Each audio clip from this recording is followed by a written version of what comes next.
He's got us on the YouTube. So is he connecting us to Facebook?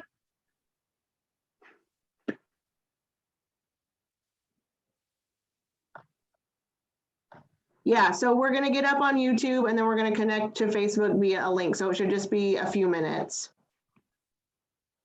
We're live now on YouTube, just so everybody knows. Great.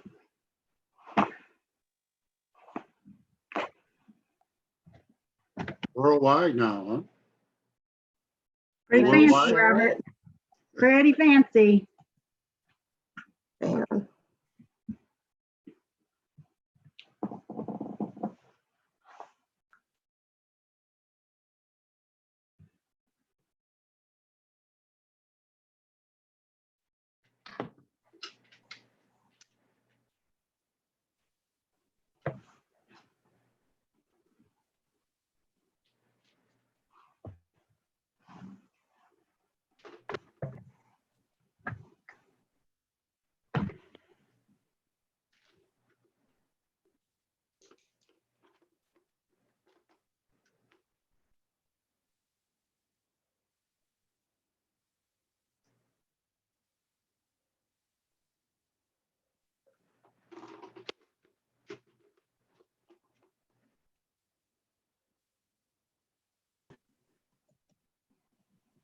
Anybody remember?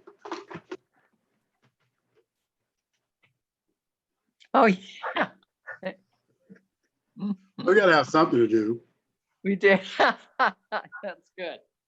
You guys remember those phones back then?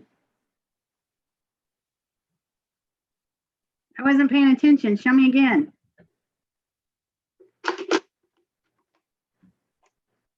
Totally. Does it have a really long cord so you can go all through your house with it? Yes, it does. That's It the only way works. to have one of those kind of phones. Okay, so I think, so I've posted it on the.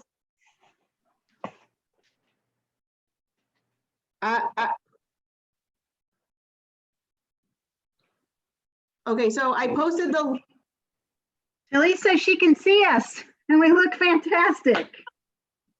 so Okay. I posted the link on our Facebook.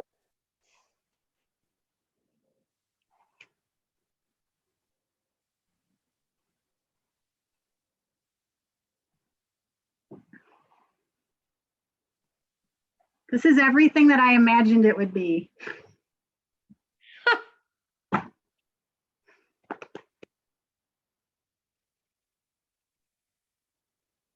Okay, can you hear me now? I'm having some weird Yes. issues now. Okay. Yeah, I can hear you.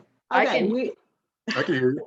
we're live on YouTube. I posted the link on Facebook, so we should be good now. Okay. Okay. All right. All right.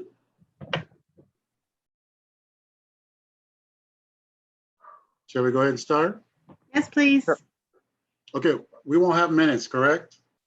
Correct. Staff reports, any of those? No, we're going to roll all of our staff reports into our presentation under new business tonight.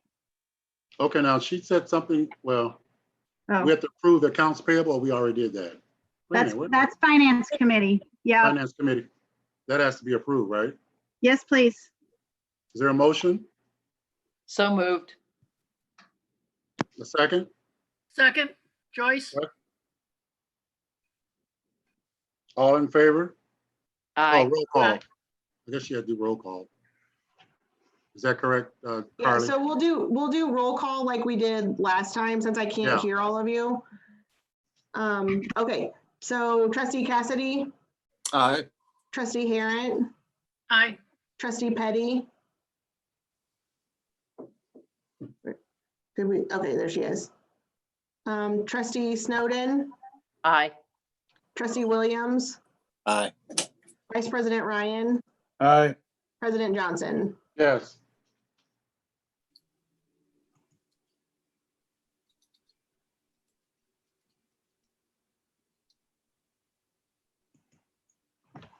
Okay. Motion carries. Right, well, any opposed? No.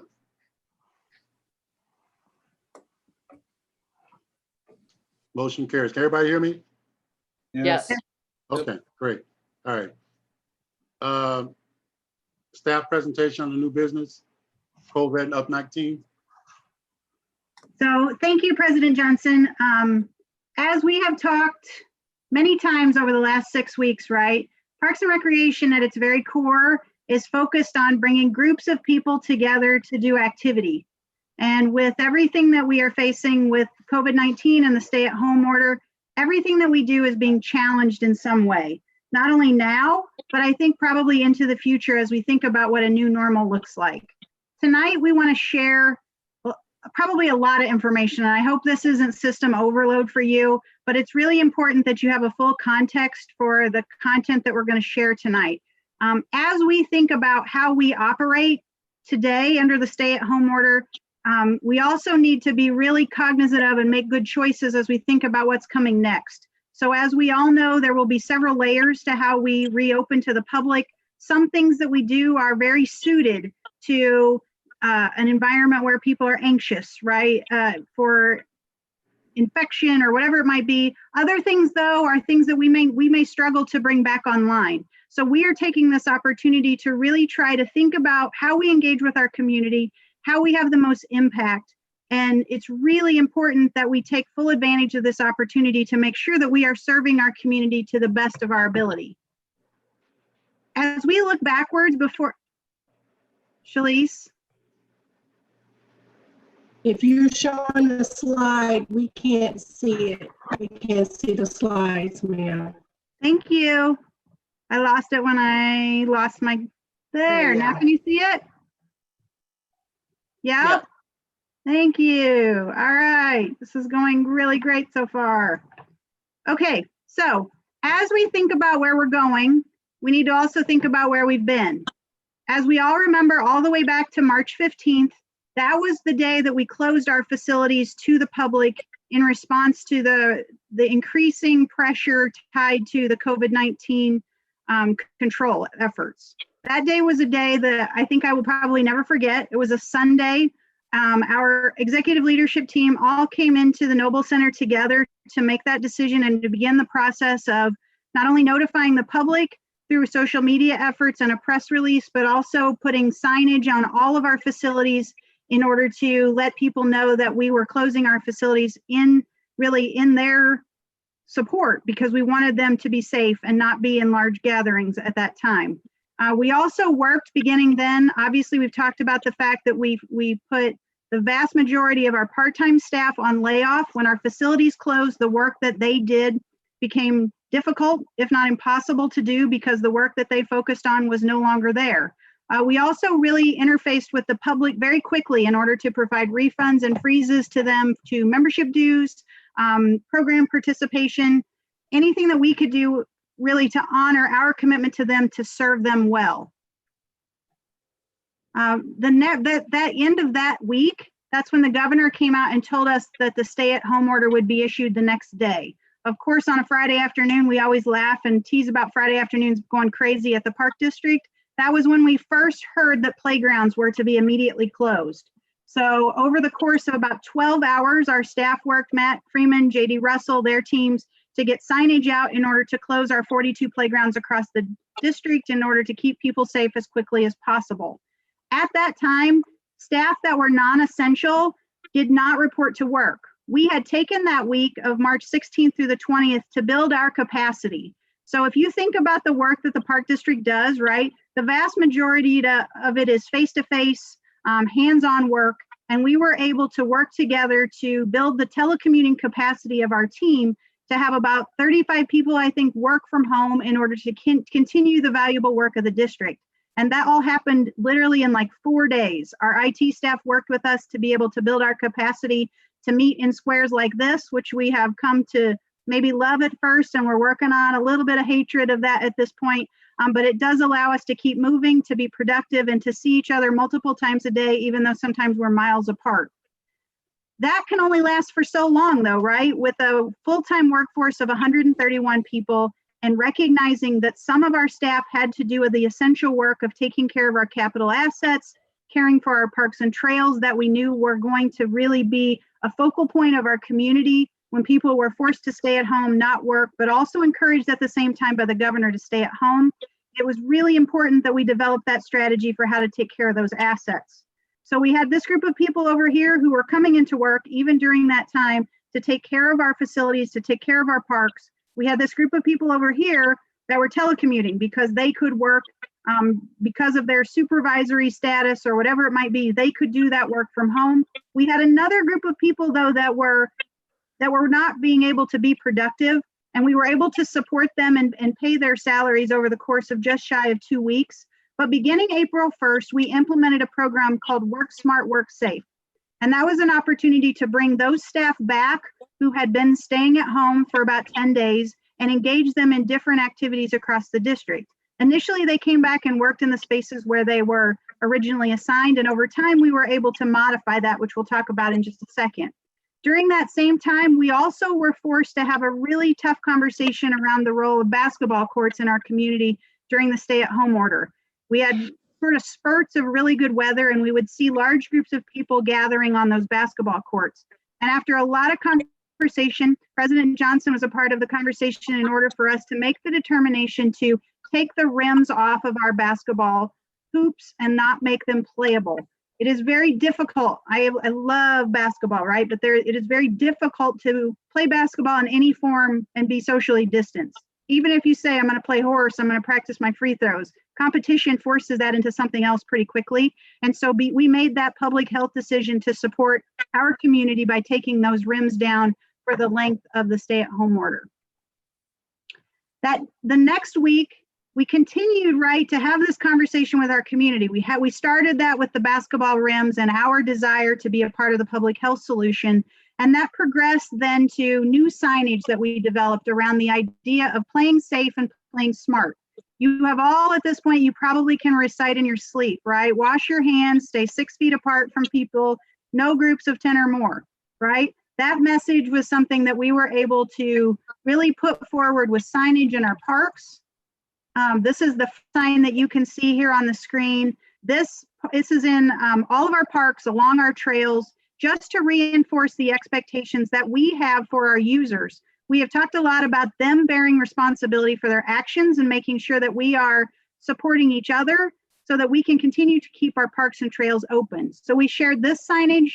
And it was also important because the governor, when he talked about getting outside, he really talked about walking, hiking, using our trails as that mechanism for exercise. He really didn't talk about pickup football or soccer games or things like that we traditionally think about, right, using open space for when we think about groups of people. He really meant it, I think, for us to use that as that exercise, that opportunity to reduce our stress. And so we wanted to be supportive of that message because we know how critical it is that those spaces continue to be available to our community. This is the backside of the sign. This is actually an infographic that came from NRPA. And it, again, is just a good reminder to people of what those expectations are. We have not, as you are aware, reopened our seasonal restrooms, not only because of maintenance levels required for those, but because of that public health concern that we want to make sure that people are safe. And so this, again, just tries to reinforce the decisions that we've made that are focused on keeping our community as safe as possible while engaging them in our parks and trails and amenities that are available for use.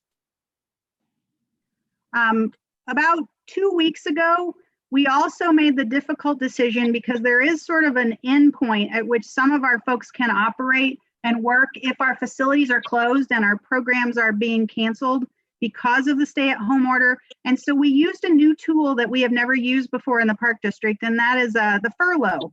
And so I don't know how many of you are familiar with that, but a furlough is different from a layoff, right? A layoff is when we notify someone that you no longer work for the Park District, we pay out your paid time off, you lose benefit access, all those sorts of things. A furlough, we think, is a really important tool, especially during a health crisis like this, because it allows us to have someone separate from the Park District just specific to their wages. So they're able to maintain the benefits that they hold with us. So if we are their health insurance provider, we're able to still provide them access to that benefit. We hold on to their paid time off bank, but they go on to unemployment. So that allows us to move those wages into our non-operating funds, as you are familiar with that mechanism. So it takes some of the strain off of our operating budget, but it also allows us to keep those people in our park district full-time family. I've talked a lot about full-time. I want to make sure that everybody understands, especially all those folks who have joined us live, that the reason we are focusing on full-time people and that connection that we have with them is primarily because of certainly the relationship that we have with them, with that being their primary source of income, but also that benefits piece. And because we are in this situation, we think it's really important that we support those folks and we don't put them in a position where we lose that health insurance if we don't have to. Our part-time folks, a lot of them, the park district is maybe not their primary employer, and we are able to, because of all the benefits that are available right now during this COVID response. There are a lot of unemployment benefits that aren't traditionally available. There are some add-ons that make it such that we're able to also know that those part-time folks are being taken care of to the best that they can be. So on April 13th, that happened. So we furloughed a number of our employees. We also began something as part of Work Smart, Work Safe that we think is pretty innovative, and we are pleased at how this is turning out. So we were able to take some program staff who had some prior experience or capacity and put them on parks crews or work in golf maintenance. I know Greg Walker's on the call here tonight, and he is traditionally your director of golf, and he works on the operations side. We were able to put him on a maintenance team so that he could be a part of the crews that help to maintain our capital assets.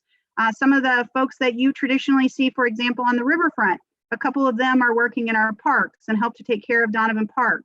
The manager of Owens Ice Center, which is closed to the public, has been working in Detweiler Park.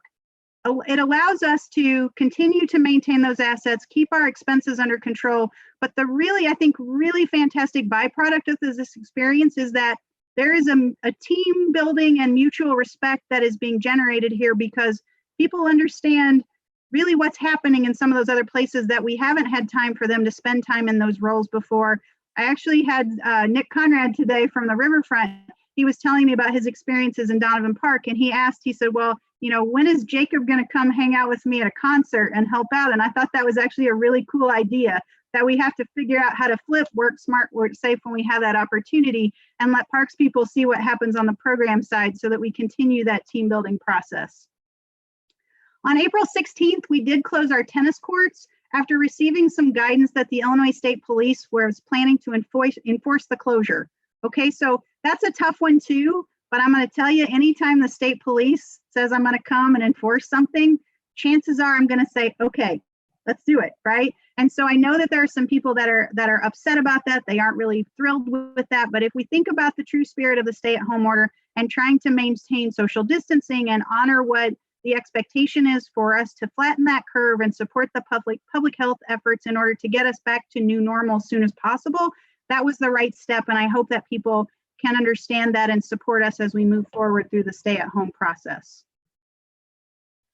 On April 22nd, we celebrated the 50th anniversary of Earth Day. And traditionally, we would have done that at Forest Park Nature Center with a full day event. It's one of our favorite activities that we do all year.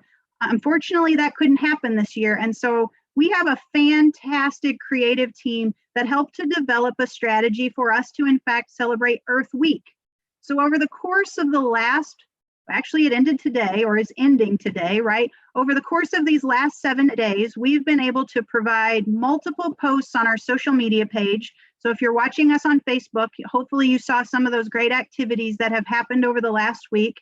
Things that include everything from a virtual wildflower walk to a scavenger hunt to creative education opportunities to build and things out of recycled goods.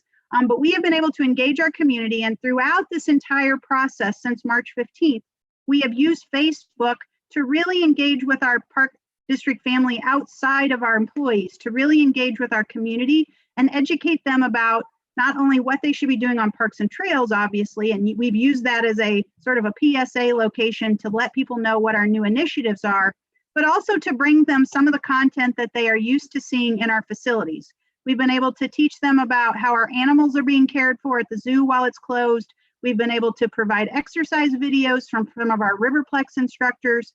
The Peoria Playhouse Children's Museum has been very active on the site and on their own page to be able to engage kids with reading opportunities, with arts and crafts, with science efforts, and sharing lots of resources across the country that are available to kids and families as they are staying at home.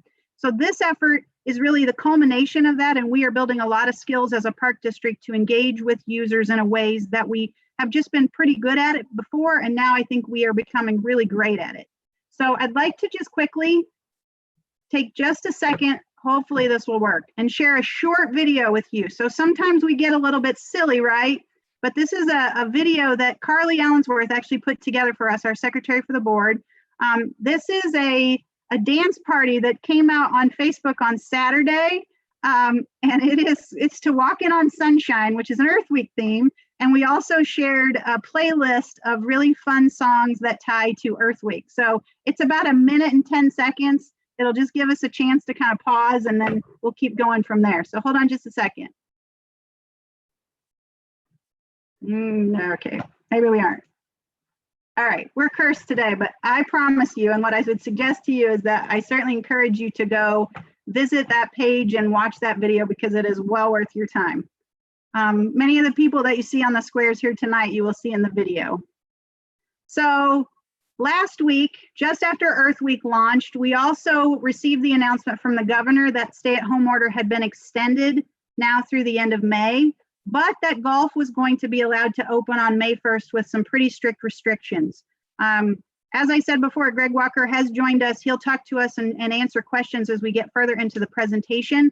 But I want to recognize not only him and his team, but Matt Freeman and his team, the IT department, Brent, Carrie. It has been an all hands on deck effort to get golf up and running and ready to go on Friday. And I certainly appreciate everybody's efforts to make that happen with a very, very quick turnaround and with a lot of rules that have been put forth by the state to keep us safe while we play golf. So I appreciate all of that effort. So tied to that, right, what we have done beginning this week is to think about all those folks and the assignments that we made, putting them into parks and other locations. Actually beginning on Monday, May 4th, you're going to see people who have maybe been in parks for a while. They're going to come now onto the golf operations team. We have some folks who are going to come off of those furloughs that I talked about previously, and they are going to help support golf during the month of May. So again, we're going to use our full-time workforce. We're showing the commitment to those staff and to our larger organization by engaging them in some unique opportunities. The really great thing about a lot of those staff, because they are program staff, their customer service skills are out of this world. And so we look forward to engaging them with our golf players, our golfers, I guess, and we will continue to hopefully offer outstanding customer service as we work through May during the remainder of the stay-at-home order. As we look forward, though, we have to begin to think about what happens for the Park District, not only for the summer, which is where we're going to focus tonight, but also moving on into the future. There are still a lot of things that we don't know, but what we have been able to do is to really focus in on what we believe are the 3 primary priorities that we want to base our decisions on as we think about our 2020 service offerings, as we think about our 2020 financial stability, and as we think about what we want to be as we move on into new normal. So we have 3 key things that we're going to talk about. Each of these pieces are going to be handled by different staff. The first one I want us to focus on, though, is that priority that I've referenced a couple of times in the review of our timeline, to support as many full-time staff for as long as we can. And I'm going to turn it over to Shalise, who's going to unmute and talk to you just for a minute. Thank you, Emily. As you can see from this slide, to date, our part-time staff has been historically an important component of our workforce. This has been impacted with 345 part-time employees in layoffs starting in March. They were contacted by phone, email, and with a follow-up letter informing them of possible eligibility regarding unemployment benefits and other resources available throughout the community. We also made the decision to not rehire our parks and golf maintenance seasonal staff, totaling approximately 84 employees. Further, we have pressed pause on 8 open positions for hiring, with only plans to fill the chief of police at this time. The Peoria Park District to date has 131 full-time employees. Of those, during this COVID-19, 18 have stayed in their current roles. Another 24 were initially deployed to work in multiple locations, as Emily has noted, throughout the district, which will include staff being assigned to golf operations beginning this Monday, May 4th. Our department has worked to ensure employees have been informed by email, mail, and phone calls. We have furloughed a total of 27 full-time employees for a minimum of 2 to 3 weeks. Our department again worked to ensure employees had information regarding unemployment eligibility, other community resources, and updates of furlough status. I want to thank Questions? Shalice and David have done just an outstanding job trying to help us to make sure that we are not only communicating with staff about their status, but they have done such fantastic work making sure that staff know how to complete the forms that are sometimes difficult. They've worked with them through the process with the state to make sure, I mean, there was a point at which, based upon the last name of the first letter of your last name, right, you had to file on different days. And so they've made sure that people knew how to navigate that system. They've supported them with all the paperwork that they need in order to do that. So they have truly gone above and beyond, especially when you consider that Shalice is working out of her home, out of a little square, to really connect with people and make sure that they feel supported as we work through this process in order to keep people safe and healthy throughout this process. So thank you, Shalice, and to David as well, who I hope is watching on Facebook. All right, any questions for Shalice? Okay, the next priority focuses on minimizing the long-term negative financial impact on the district. And I'm going to turn it over to Carrie Ross, who's going to talk. And Carrie, you're just going to have to give me the high sign when you want to flip. Sure. Slides. I think Robert might have put a question in the chat. Oh. Robert, did you have a question? Yes, I did. I noticed that we already have $2.3 million deficit already in golf. Is that correct? The fund balance in golf at March's close is negative 2.3, roughly, yes. Has that went up since we started restructuring, or? Well, when you say restructuring, you mean with the COVID, with like Well, before the COVID? I mean, how were we doing when we started to, make some changes over there in golf? So that has improved. Golf had a, when we talk about fiscal year end closes, Yeah. 2018 golf had a strong year. If you recall, 2019 golf's year was pretty strong. Remember, it was a really wet spring last year, so it kind of slowed their pace to get rounds going into the season. So they weren't quite as strong as they had been in 2018. But certainly the last couple of fiscal years, as opposed to prior, the few prior to that, they were making improvements. Yes. Yeah. Well, that's all I wanted, because I thought we were like 1 million something in deficit, not 2.3. No, I'm thinking you might be referencing, so at one point we were tax subsidizing the golf division to the tune of 1.2 million. So that might be the number that you have in your mind. It might be the tax subsidy, not the fund balance, that you kind of had that number. The tax, okay. But we're still at a 2.3 million deficit. For the fund balance, yes. In the golf. Correct. Okay, thank you. Sure.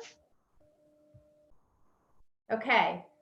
So I'll pick up since we're talking financials, I'm going to pick up and move into some discussion on financial impact. I'm going to start with talking a little bit about March, which would have been our last, March 31st would have been our last monthly financial close. So Emily, if you want to flip slides here. For everybody listening, I know that during an economic crisis, your income statement that shows your revenue and expense activity, especially this early in the year for the Park District, first quarter is really our slower quarter, So for first quarter of the year, the district doesn't really have a ton of really heavy hitting revenues and expenses hitting in that first quarter. But I do want to provide a little bit of commentary on the income statement in March. noting that, keep in mind when we talk about the income statement performance at the end of March, looking at it in a vacuum as of March 31st, it doesn't appear really all that bad. If you have the context to what's happening relative to COVID and occurring in the months thereafter and likely for the months to come, that's when you start to really think, okay, we need to get a better handle on this. So for March activity, to run through activity on the income statement, on the revenue side, the COVID closures really didn't hit anywhere in real meaning as of March 31st, aside from it started to pick up, show itself in the income statement at the Playhouse with a drop in admissions revenue.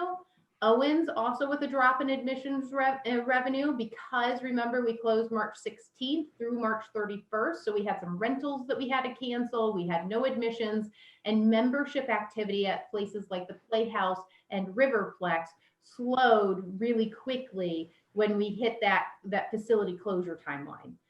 Golf at the end of March actually did not appear on the income statement to be really off track, if you will. They were about $26,000 under year-over-year revenue in first quarter. Most of that comes out of season pass purchases, not from greens fee play, because it's so early in the year. And most of that slowdown in season pass purchasing happened when the facilities were closing and it was not clear if golfers were going to be able to golf, i.e. they did not buy a pass until they could figure out when they'd actually be able to get on the course. On the expense side, Emily previously referenced in one of her slides that when we closed facilities on March 16th, that was a really tough decision for all of us. One of the things that we did at the time was we laid off the part-time employees that were on payroll at that time. So on March 16th, we laid off, it's about 345 people.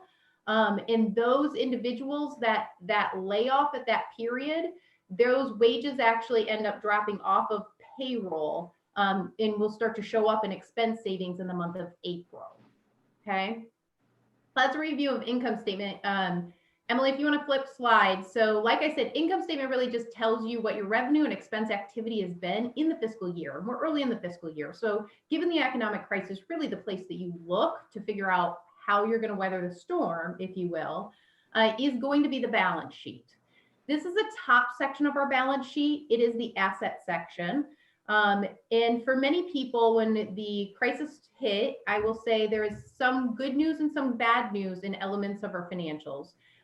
Good news in that, as opposed to many small businesses that are really struggling right now with cash and being able to meet their cash demands, us as a municipal entity are fortunate in that cash is not our primary problem. We have cash. I laid out as of March 2020, you see our cash position is almost $23.8 million, which is great, except for the thing that is interesting and the dichotomy about municipal government is that not all cash can be used for whatever we want. So Emily, if you'll flip slides, this is the lower portion of our balance sheet. It is the liabilities and fund equity section.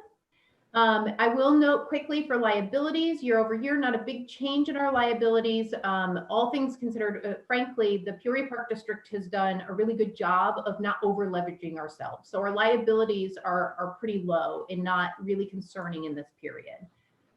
Designated fund equity. So in the fund equity section, there are two portions of the balance sheet. There's designated fund equity and there's undesignated fund equity. I've put orange arrows on items that I want to draw people's attention to and kind of make some commentary on them so you understand as we face economic challenges, the moving parts of position, cash position, net position that are really important during this time. So in designated fund equity, bonded projects reserve. So you see that's a pretty large number there. We have $9.5 million in bonded projects reserve. Many people that are familiar with the district understand that we issue general obligation bonds annually. Those bonds are by and large issued as tax exempt bonds. Now, as tax exempt bonds, that means in order to comply with the requirements for it to be tax exempt, the money has to be used on capital projects. We cannot just use that $9.5 million to pay for operating expenses. So we can't just turn it around and pay wages or health benefits, for example. However, one of the ways that we are able to utilize bonded projects to support the district beyond just simply buying capital items is if there are capital projects that move the district forward in a meaningful way and are also items that can be handled and the work can be performed by our internal staff, we can charge the time the internal staff spends on that project into the bonded projects fund. So when we talk about ways to be creative, to utilize our balance sheet to help support us through this time, Becky is going to make a little more comments a little later in the presentation about how we've looked at our bonded project budget and prioritize projects so that we're able to, you know, kind of tap that 9.5 million maybe to support us in an operating way, if you will, a little earlier potentially on some projects than what they would have otherwise laid out. The other orange arrows when you move down. So, and I will quickly comment in the designated fund equity section, keep in mind those dollars in the designated fund equity section are designated for either legal purposes or designated for specific purposes by the board. Staff cannot just tap those dollars to use for operating funds without, at minimum, a board direction to release it from reserves. The next section, undesignated fund equity. Here's where you see kind of the funds that we talk about a lot. I orange arrowed the general fund, the golf fund, the museum fund, the recreation fund, the riverfront fund, the riverplex fund.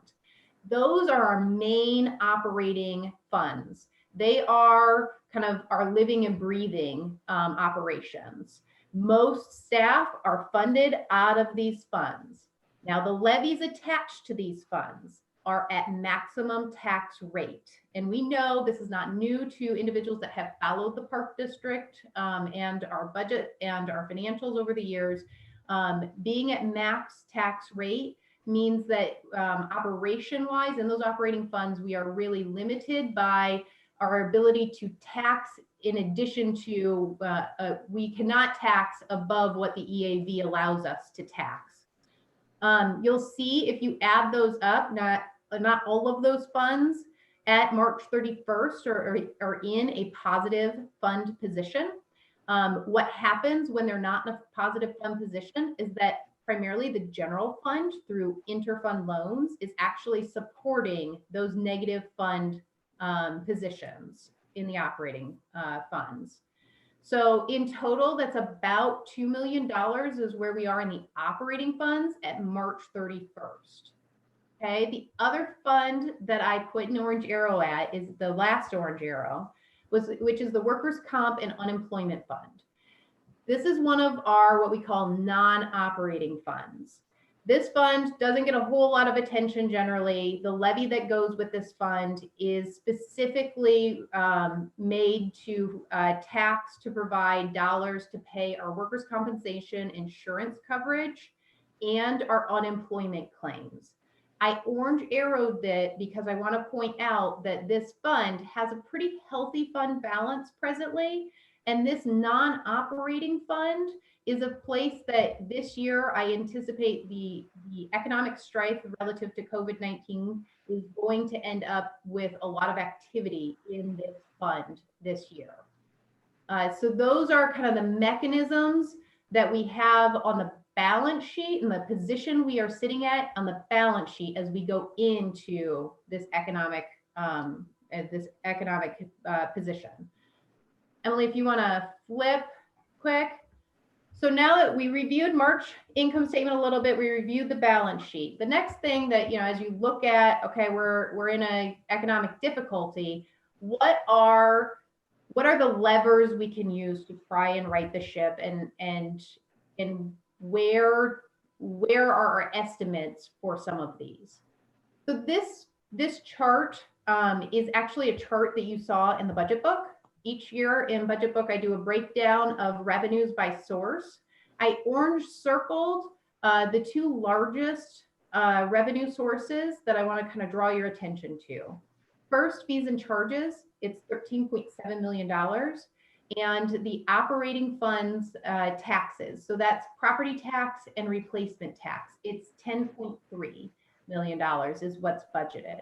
Those two revenue streams are obviously by far and away what feeds us from day to day within the year. Emily, if you want to flip to the next slide, I want to provide a little context on tax revenue. I'm estimating nearly a $1 million decline in operating fund taxes. The estimates are property taxes are probably going to decline. I'm estimating about an 8% decline. In the operating funds, that's about 696,000. Now, many of you might think, well, property taxes, now, again, good news, bad news kind of scenario. Property tax, as opposed to like a sales tax or hospitality tax or fuel taxes, property tax is more stable than that. People are going to get their property tax bills this year. The problem is not all of them are gonna pay their tax bills like they normally do. So that's why I'm estimating an 8% decline in the property tax collections for this year. Keep in mind, the assessed value for property taxes that we're collecting this year is already established. So the EAV, that assessed valuation that our tax collections is based off of, that changed. So this fallout relative to COVID-19, if it has a negative impact on housing prices, we're not going to really see that in our EAV until a future year.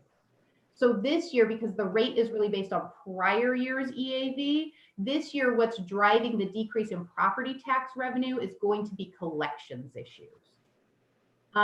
We do know that the county treasurer has reached out. Normally we would get our first tax payment in June. The treasurer has reached out and indicated that they are looking at options to give taxpayers additional time to pay their property tax bill, which for us will mean that we would not get that influx of cash that we are reliant on in the month of June. It may push to either the end of June or into July. We have not heard. In addition, the other tax revenue stream is replacement tax. I'm estimating a 25% decline for this fiscal year on replacement tax. Now keep in mind that's about $300,000 in the operating funds. Replacement tax is collected by the state. It's corporate tax. It's collected by the state, and it is administered by the state to distribute it back out to the municipalities.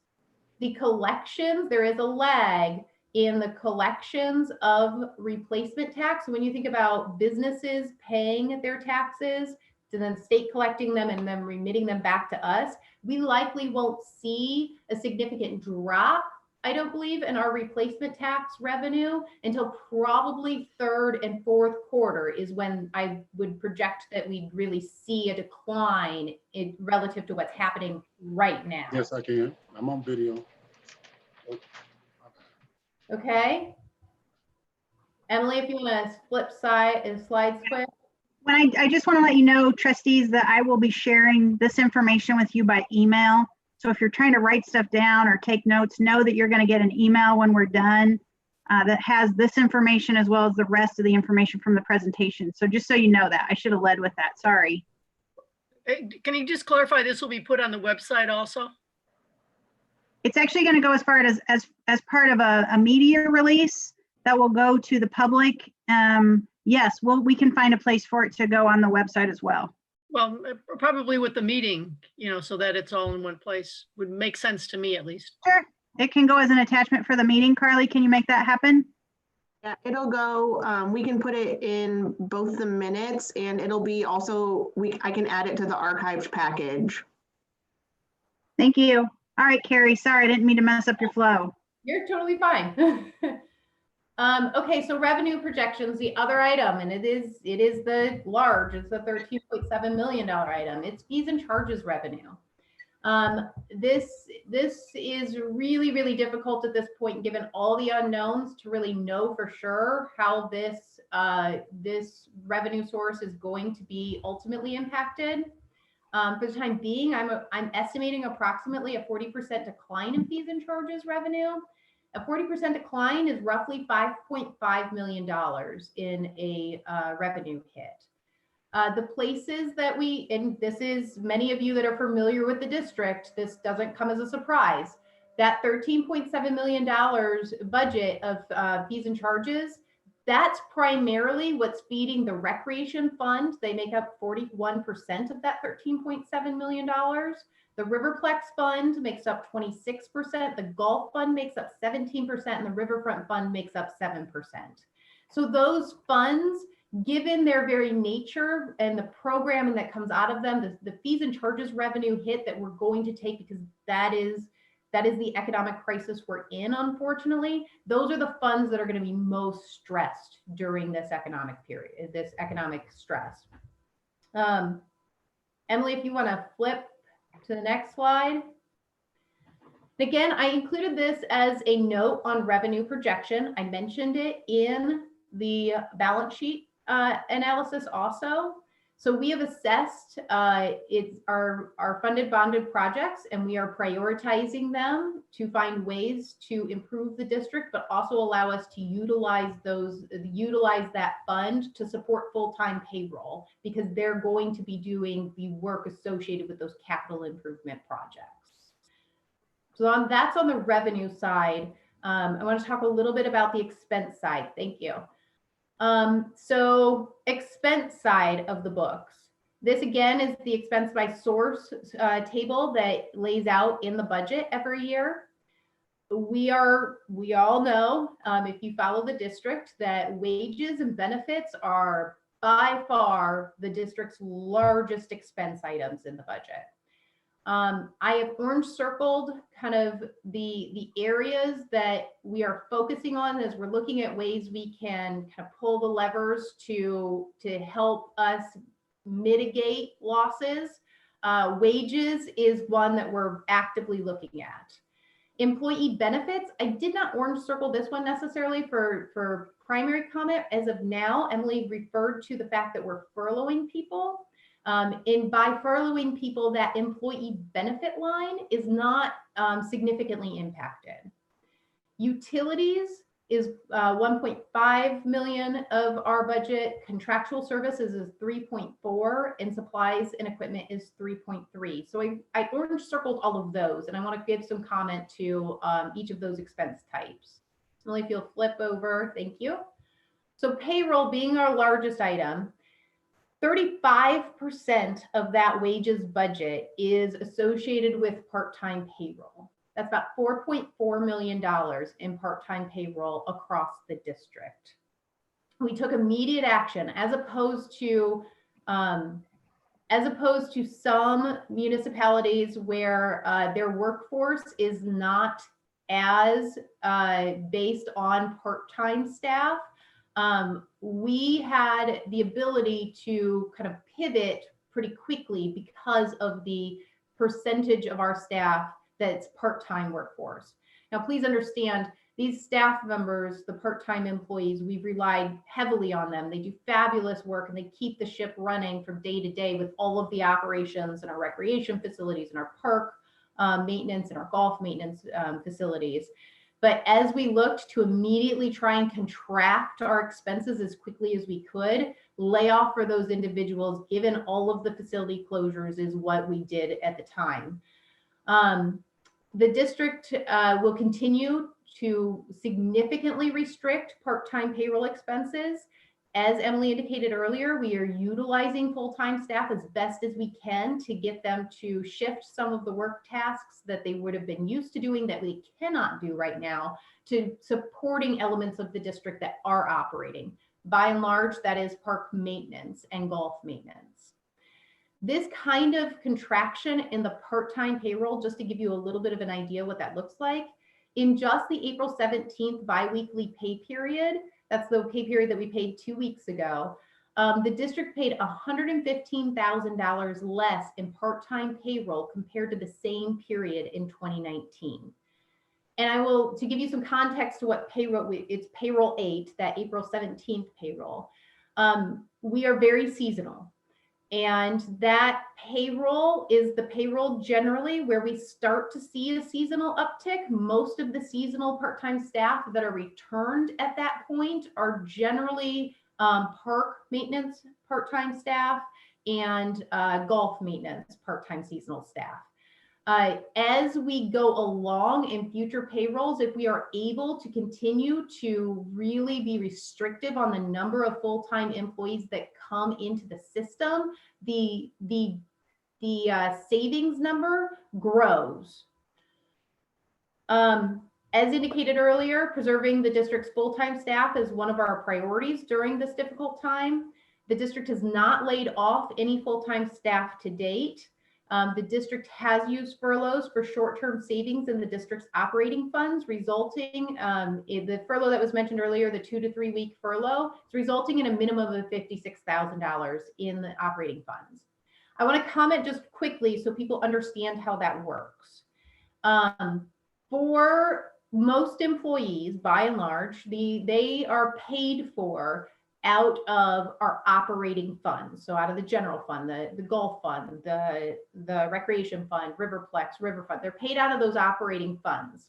If they don't receive a paycheck from that operating fund, i.e. they've been furloughed, those wages don't get paid out of the operating fund, but I will later receive an unemployment claim from the state to pay the unemployment benefit that they received during that furlough. That unemployment claim is going to be paid out of the unemployment levy, which is that non-operating levy that doesn't have a max tax rate on it. And in addition, the CARES Act actually has some support to the district relative to unemployment expenses.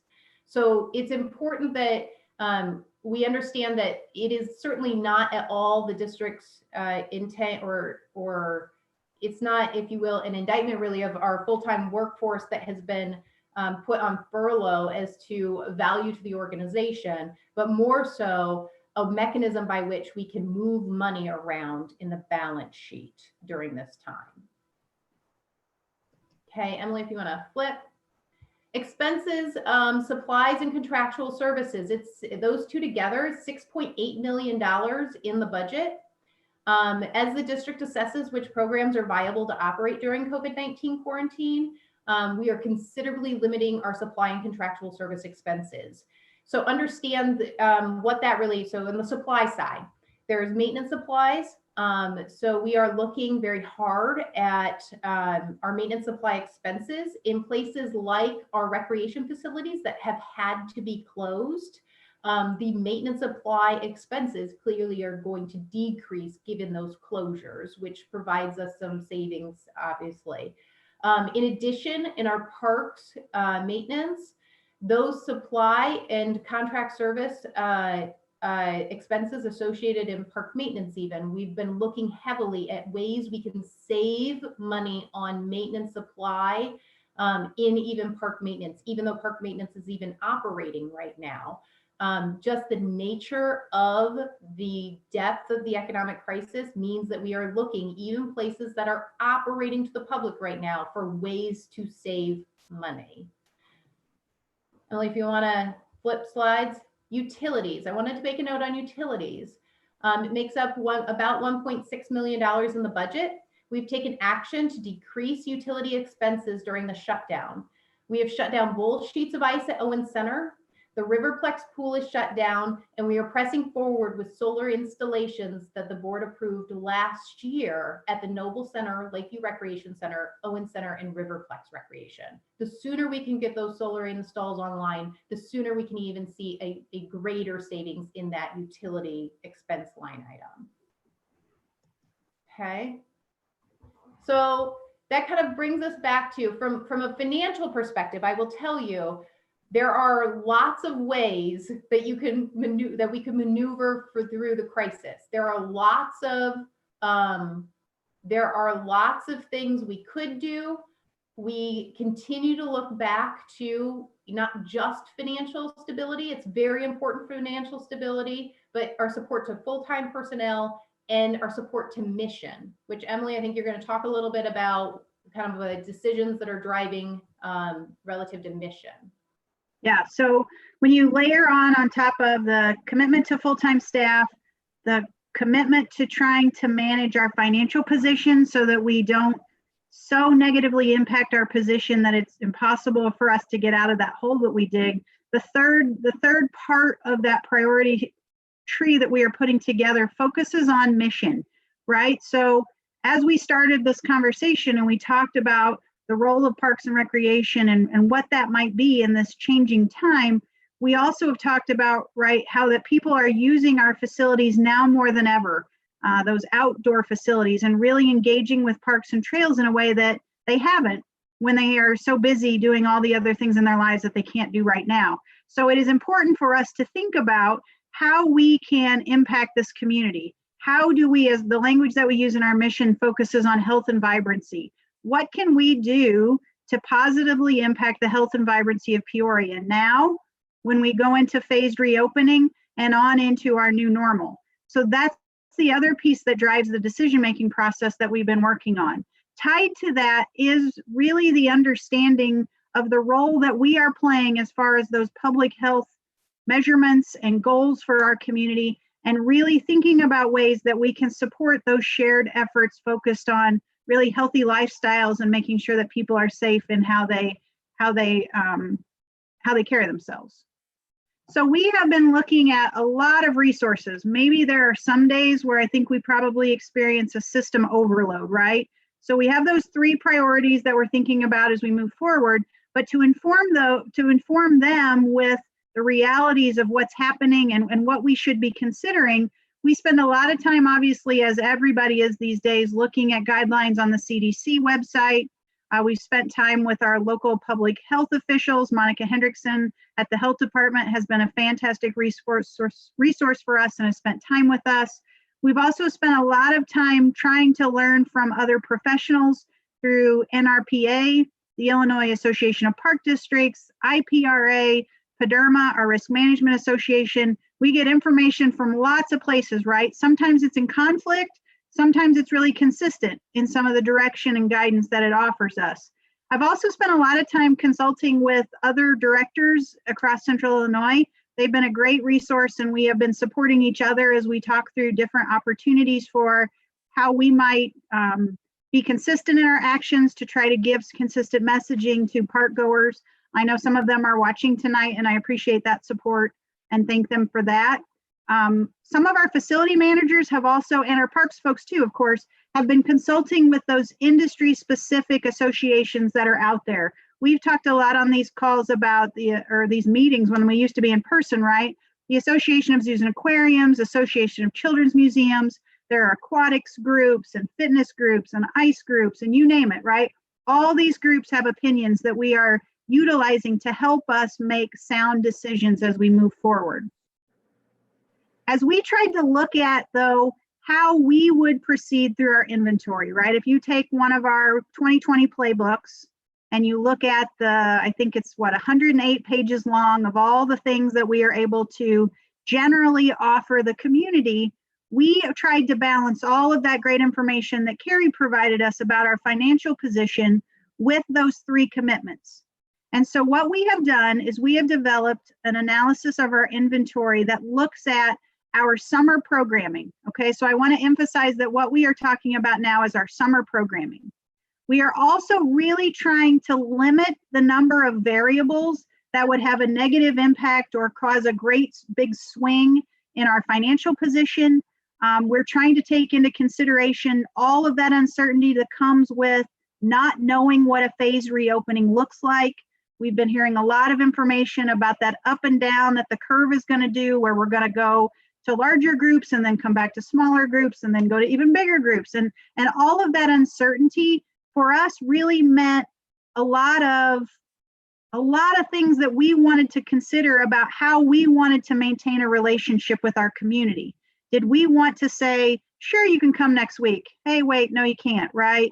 We wanted to be really consistent and really honor that public health message as well. Sometimes it's really hard to be us, right? The tennis people are mad at me. The basketball people are mad at me. But at the end of the day, those decisions are keeping them safer than if those amenities were open right now. And so we have to make responsible choices. And at the end of the day, when I go through this list with you, we're going to make everybody probably a little mad about something. But at the end of the day, everything is focused on trying to do our part to keep as many people in our community as safe and healthy as possible. So as we roll through this, tonight, again, I just want to say one more time, because this is really, really important before people start to ask a lot of questions. Our focus when I walk through this inventory is on summer experiences. We know that a lot just has, think how much our world has changed from March 15th to today. We imagine that there's going to be that similar amount of change that's going to happen over the next 6 weeks, over the next 12 weeks, over the next 18 weeks. And so we are looking at short term tonight as we continue to get more information from all of those resources that I just shared, as well as from the governor. Our goal would be that in a future meeting in May or early June, we would talk to you about the inventory of programs and services for the rest of 2020, and certainly give direction about where those will be. And then really we want to use the end of the summer to start thinking about those long-term opportunities that may need to be addressed by the Park District to really make sure that we are being responsive to what that new normal might look like, that we are being, and we are continuing that evolution that we've talked about a lot over the last 6 months. What do we need to be to support our changing community? So we're going to go through our no's first, right? We're going to work our way through the red, yellow, green, and we're going to go no, maybe, yes, right? And we're going to talk about first the things that we believe should not happen this summer, with those 3 goals in mind, to make sure that we are allocating our resources in the most responsible way, and that we are supporting the relationship that we have with our community, and being really good stewards of the tax dollars that we have and the responsibility that we have to serve our community in the safest way.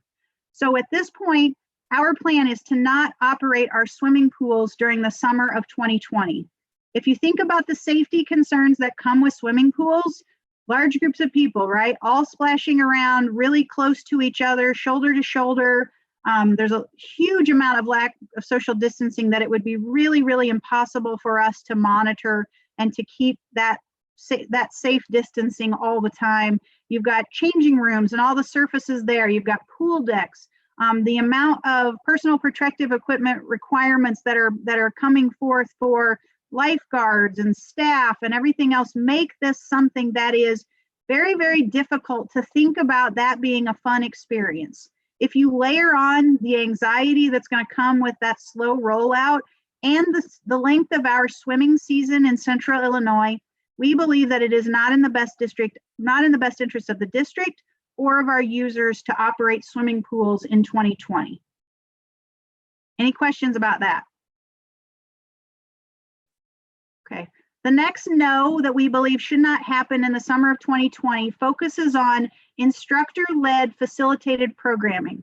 So the way that our seasons roll out for a lot of the programming that we offer in the summer, by having May be a stay-at-home order and not allow those programs to start, or to have really functional registration processes where people begin to feel comfortable engaging and not knowing what a rollout looks like for increasing group size, we believe that it would be irresponsible for us to operate our summer programming the way that we have in the past.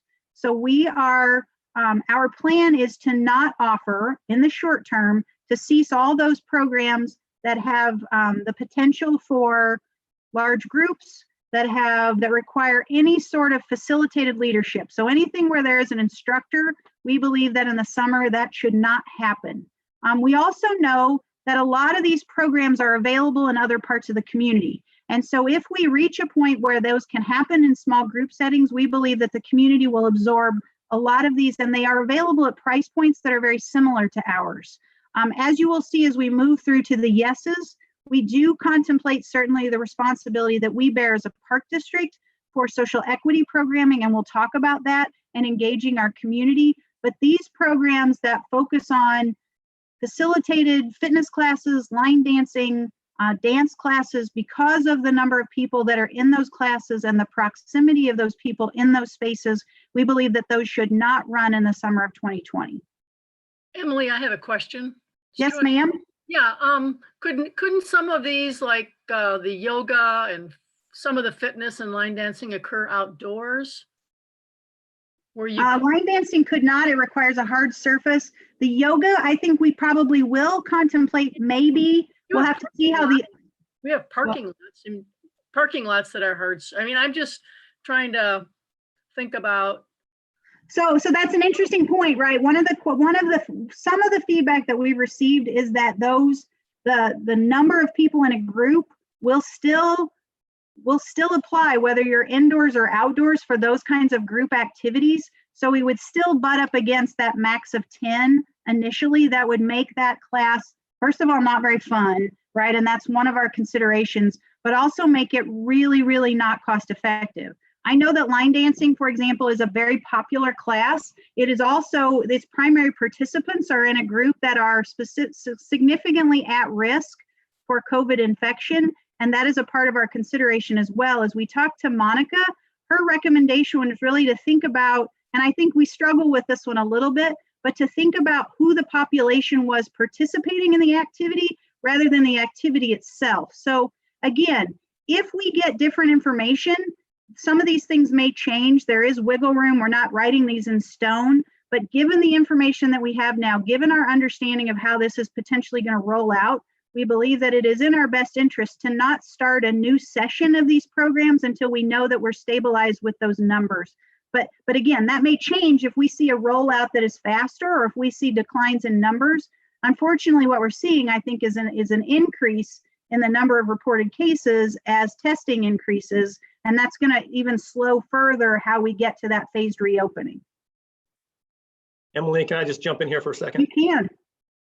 One of the things that's going to be very difficult throughout this presentation and through the months ahead, and we struggle with it ourselves, is if you look at things as singular activities, there's going to be things that at some point in time, legally or logistically, we can bring back on. It's possible.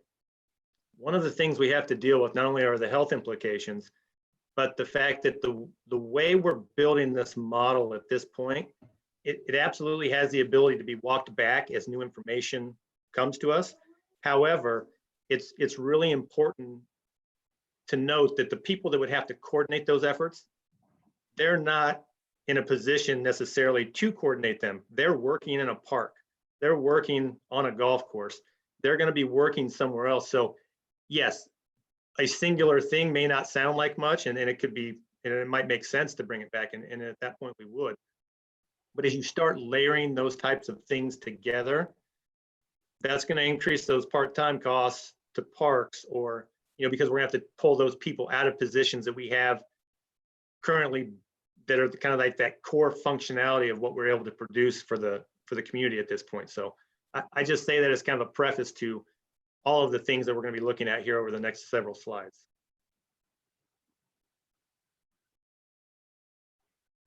Okay, any other questions, comments?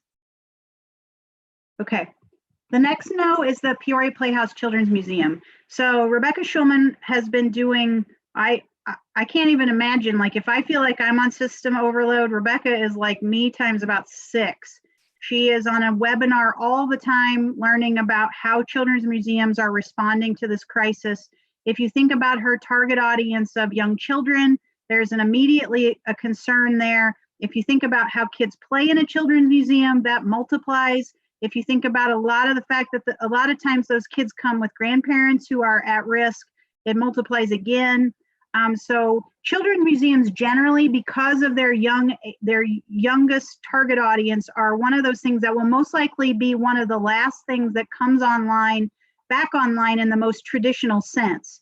Now, Rebecca and her team, and we've certainly augmented her team with members of the Park District staff as well, they are really, really focused on maintaining that connection to members and to users of the Children's Museum. They've done a really good job on social media, engaging with people. They've had virtual play dates already.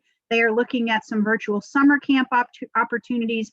But the physical space itself, if you think about not only large groups of people in that building all at once, but all the surfaces that kids touch and the things they put in their mouth and then they put back on the thing, it is a germ thing that if you weren't freaked out about germs before and you are now, it's a space that we're really, really going to have to figure out what new operating levels look like, what those cleaning protocols are going to be. And there's a lot of work that has to happen there. Those things are the easy things, right? But what we're seeing with surveys that are happening in other parts of the country is that users have to figure out when they feel comfortable engaging back in those traditional activities. And so we have to balance that connectivity to our community, to our users, and their safety, as well as their comfort level to come back to the physical location. So the Playhouse will not open this summer. We are continuing to learn from Rebecca what those expectations are across the country. If that changes, we will certainly address that. But at this point, we are looking at some really fantastic, innovative ways to engage with our community moving forward outside of the four walls of the Peoria Playhouse Children's Museum. The next one is Peoria Park District facilitated special events. And so I want to be very specific, right, about what that means. Those are things that we run. So that is 3rd of July, which you'll see later on the agenda, some conversation about using the deposit from this year to help fund next year's 3rd of July fireworks. Any of those summer events where we're talking about bringing lots of people together for a concert, for any sort of an experience, those are going to be really hard because even phase 3 is like a max of 250 people, right? If you think about a concert on the riverfront that brings 5,000 people, that's something that is not in our short-term plans, even though that is something that we certainly think about all summer.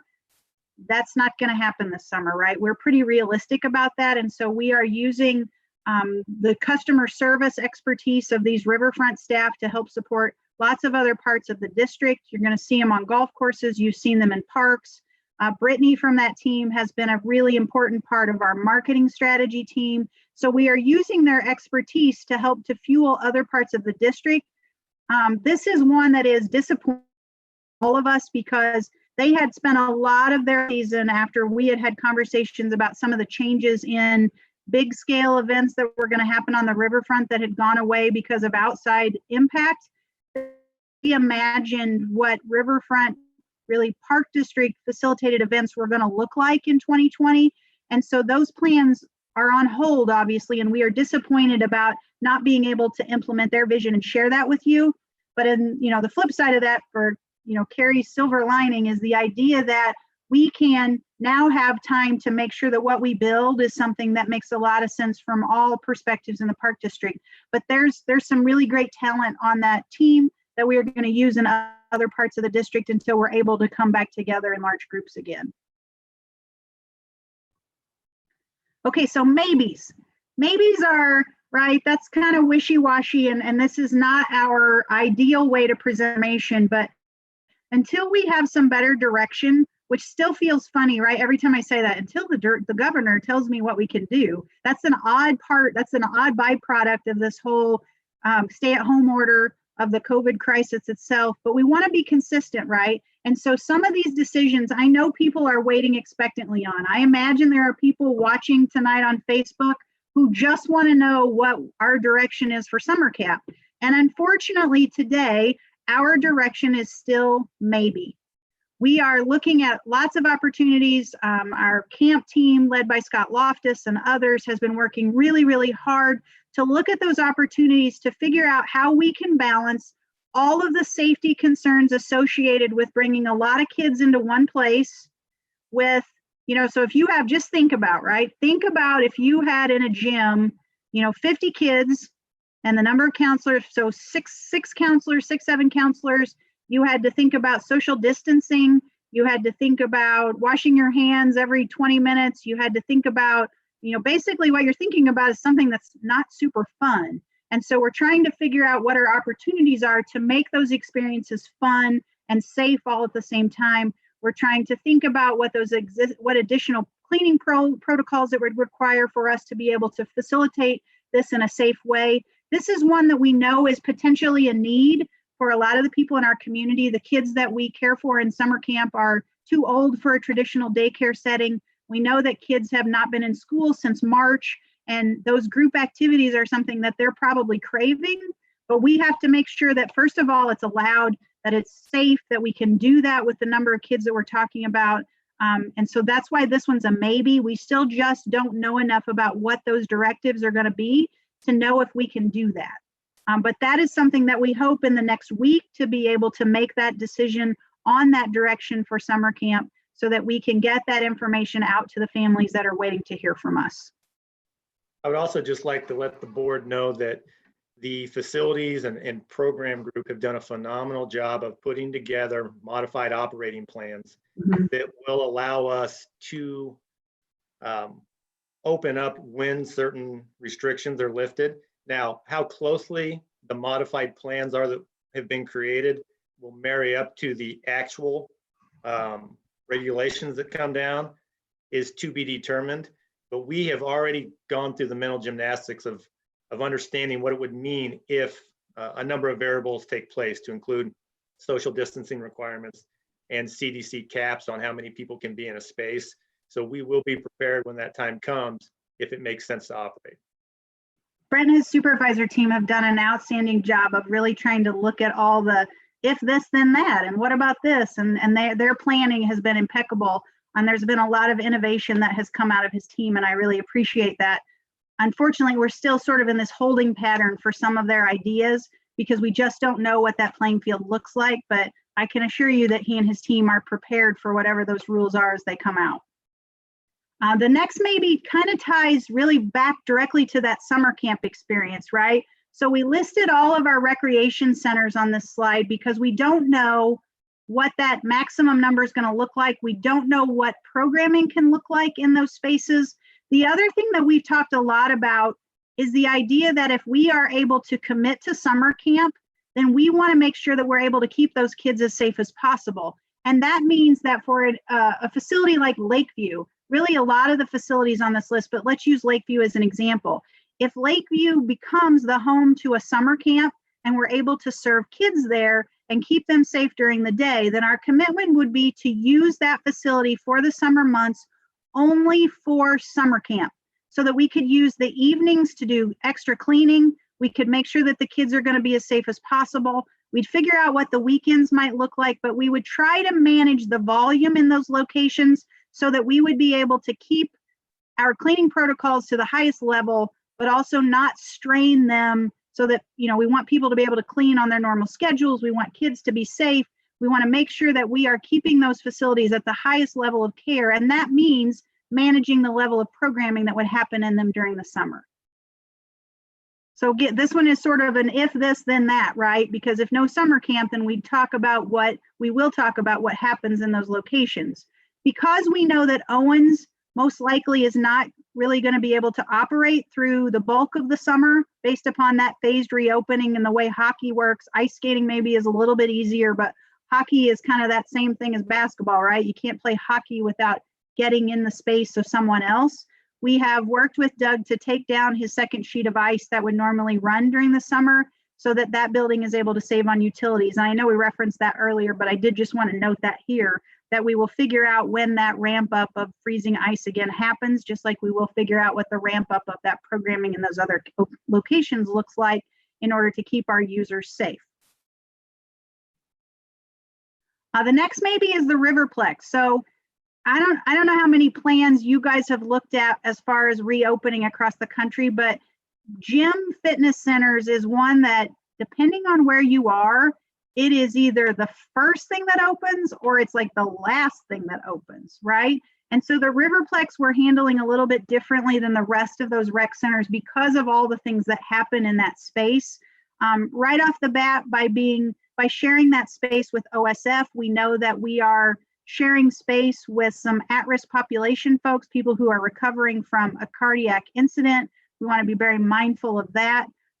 We have some anxiety around how do people use the weights in the middle of this? How do you use the equipment? Some of those things you can spread out. I think weights are more difficult. If you think about the arena, and being able to get back to those larger events where people are coming in for a basketball tournament or a volleyball tournament. There's a lot of variables here because of the size of that facility that make it a separate consideration. Sue at the Riverplex has done a really good job working with Brent to develop some strategies around that. We are having some conversations with OSF just about what this looks like, because since we have been closed since March 16th, we have frozen the membership dues for those users, because that is the responsible thing to do. If you can't use the facility, you shouldn't pay for it, especially when everybody's struggling financially. That also means that we are working on kind of digging that hole for the Riverplex, and we have to figure out what the most responsible way is to proceed moving forward. The next maybe is Peoria Zoo and Luthi Gardens. So there's a lot of joint operation that happens there. We have some questions about how to use those spaces within those rules. At the end of the day, we still have to take care of the animals, right? And Yvonne Estrode and her staff are doing an outstanding job of caring for those animals while we are not able to come and visit them. They are engaging them with enrichment activities to keep them happy. They're making sure that they're well fed, and that's expensive, right? We've talked about that in other meetings, that the cost of that is something that is already significant. And when you lose the opportunities for revenue generation, that becomes even more difficult.